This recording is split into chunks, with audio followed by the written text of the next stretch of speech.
बहुत समय पहले की बात है। भगवान बुद्ध राजगृह के पास बांस के वन में ठहरे हुए थे। वह वन था गिलहरियों के भोजन स्थल वाला एक शांत पवित्र स्थान। एक दिन प्रभात के समय जब स्वर्णिम किरणें धरती को छू रही थीं, भगवान बुद्ध भिक्षा पात्र हाथ में लिए नगर की ओर प्रस्थान कर रहे थे। तभी उन्होंने एक युवक को देखा। वह युवक सिगालक था। भीगे वस्त्र, गीले बाल और दोनों हाथ जोड़कर वह 6 दिशाओं को प्रणाम कर रहा था। पूरब, पश्चिम, उत्तर, दक्षिण, ऊपर और नीचे। बुद्ध मुस्कुराए। उन्होंने सिगालक से पूछा, गृहपति पुत्र, तुम यह 6 दिशाओं को प्रणाम क्यों कर रहे हो? सिगालक ने सिर झुकाकर उत्तर दिया, भगवान मेरे पिता ने जब इस संसार को त्यागा तब उन्होंने मुझे यही सिखाया। बोले, बेटा, प्रतिदिन 6 दिशाओं की पूजा करना। मैं वही कर रहा हूं प्रभु। बुद्ध गंभीर हुए, लेकिन उनके चेहरे पर करुणा थी। उन्होंने कहा, गृहपति पुत्र, आर्य अनुशासन में 6 दिशाओं की पूजा का अर्थ कुछ और है। क्या तुम जानना चाहोगे कि सच्चे अर्थों में 6 दिशाओं को कैसे पूजना चाहिए? सिगालक ने हाथ जोड़कर कहा, जी भगवान, कृपा करके मुझे सिखाइए। बुद्ध ने कहा, तो सुनो गृहपति पुत्र, जो 4 प्रकार के पाप कर्म छोड़ दे, जो 4 कारणों से पाप करने से बचे, जो 6 प्रकार के दुर्गुणों से दूर रहे, वही व्यक्ति सच्चे अर्थों में 6 दिशाओं को अच्छाई से आच्छादित करता है। वही इस लोक और परलोक दोनों में विजय प्राप्त करता है। 4 पाप कर्म ये हैं। पहला, प्राणियों की हत्या। दूसरा, चोरी। तीसरा, कुकर्म। और चौथा, झूठ बोलना।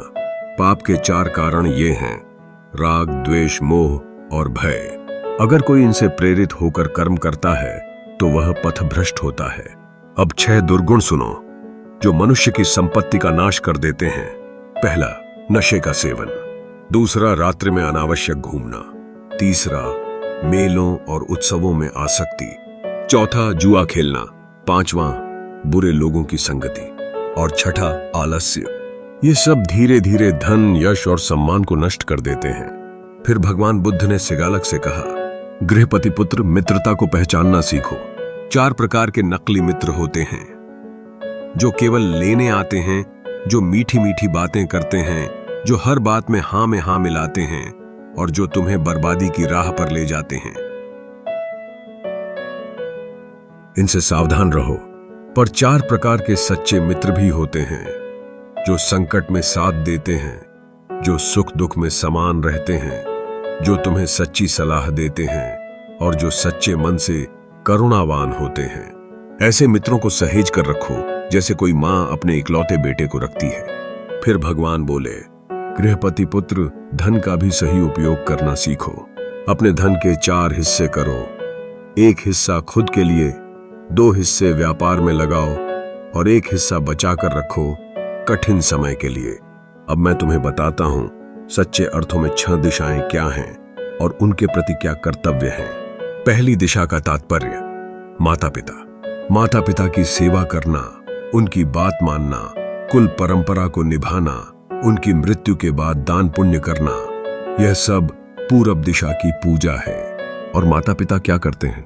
वे बच्चे को बुरे कर्मों से रोकते हैं, उसे शिक्षा देते हैं, योग्य पत्नी दिलवाते हैं और समय आने पर संपत्ति सौंपते हैं। दूसरी दिशा का तात्पर्य, गुरु और शिक्षक। गुरु की सेवा करना, ध्यान से पढ़ना, उनकी आज्ञा मानना, यही दक्षिण की पूजा है। गुरु भी शिष्य को सच्चा मार्ग दिखाते हैं, उसे ज्ञान देते हैं और जीवन में ऊंचाई तक पहुंचाते हैं। तीसरी दिशा का तात्पर्य, पत्नी। पति को चाहिए कि वह पत्नी का सम्मान करे, उसे धोखा न दे, घर की सुख सुविधा दे और उसके प्रति स्नेह रखे। और पत्नी, वह भी घर को संभाले, सेवकों से अच्छा व्यवहार करे, धन की रक्षा करे और निष्ठावान रहे। चौथी दिशा का तात्पर्य, मित्र और रिश्तेदार। उन्हें प्रेम दो, उनकी मदद करो और सुख दुख में साथ निभाओ, तब वे भी संकट में तुम्हारे साथ खड़े होंगे। पांचवी दिशा का तात्पर्य, सेवक और कर्मचारी। उनका ध्यान रखो, समय पर वेतन दो, बीमार पड़े तो सहारा दो और मान सम्मान से पेश आओ, तब वे भी निष्ठा से कार्य करेंगे, समय पर उठेंगे और ईमानदारी से तुम्हारे घर को संवारेंगे। छठी दिशा का तात्पर्य, ऊर्ध्व दिशा। सन्यासी। उन्हें आदर दो, उचित वस्त्र और भोजन दो और ज्ञान की खोज में उनके शरण जाओ। वे भी तुम्हें धर्म बताएंगे, पापों से रोकेंगे और मोक्ष का मार्ग दिखाएंगे। जब भगवान बुद्ध ने यह सब कहा, सिगालक ने दोनों हाथ जोड़ लिए। आंखों में श्रद्धा थी और हृदय में प्रकाश। उसने कहा, भगवान, आज आपने मेरी आंखें खोल दी। मैं अब जान गया हूं कि सच्ची दिशा पूजा क्या है। आज से मैं आपके मार्ग पर चलूंगा। और सिगालक बन गया एक ऐसा गृहस्थ जो न केवल पूजा करता था, बल्कि अपने कर्मों, संबंधों और जीवन के हर क्षेत्र में धर्म को जीता था। यही था सिगालक की कथा, एक युवक की यात्रा, परंपरा से समझ तक और केवल क्रिया से सच्चे धर्म तक।